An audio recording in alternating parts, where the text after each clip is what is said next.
Since Explorer 1, the first U.S. satellite, the Jet Propulsion Lab has been a pioneer in America's space age.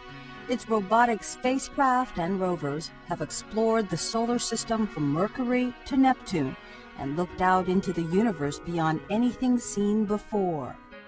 The beginnings of JPL can be found right on its doorstep, just north of the Pasadena Rose Bowl, in this dry riverbed called the Arroyo Seco. Turn back time 70 years to Halloween 1936. That's when a group from Caltech and their friends came out here to test an idea, a tiny rocket motor that would eventually evolve into the tools of spaceflight.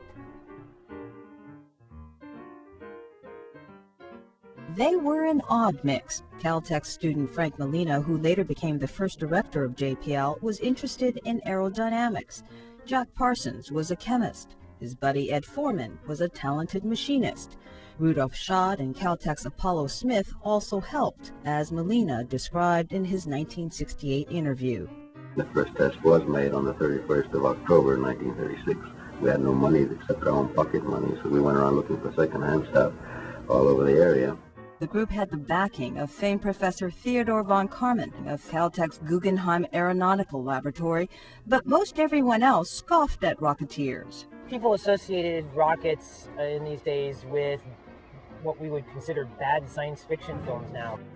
They tried 3 times to fire the thing, and the fuse they were using, the split powder fuse, just kept blowing out, so nothing happened. On the 4th try, they ignited the motor, and the oxygen line came off, whipped around, started shooting fire, and they all ran away. First day was a bust, but in this letter to his parents in Texas, Molina called it a success. He considered it a success anyway, simply because they learned a number of things not to do. Tests in November 1936 proved to be little better, except perhaps to produce this now classic photo. Molina believed rockets could be the ticket to the high altitudes he needed for science research. No one knew how to build a rocket motor, either liquid or solid, really, that was very effective or very satisfactory. So it meant that actually the people, those of us here, were really thrown upon our own resources. Finally, on January 16, 1937, success. The white smoke you're seeing coming up is the motor running. The work of the group over these years put rocket propulsion and rocket flight on a real sound scientific and technical basis. From those early days in the Arroyo, to military work, to space exploration.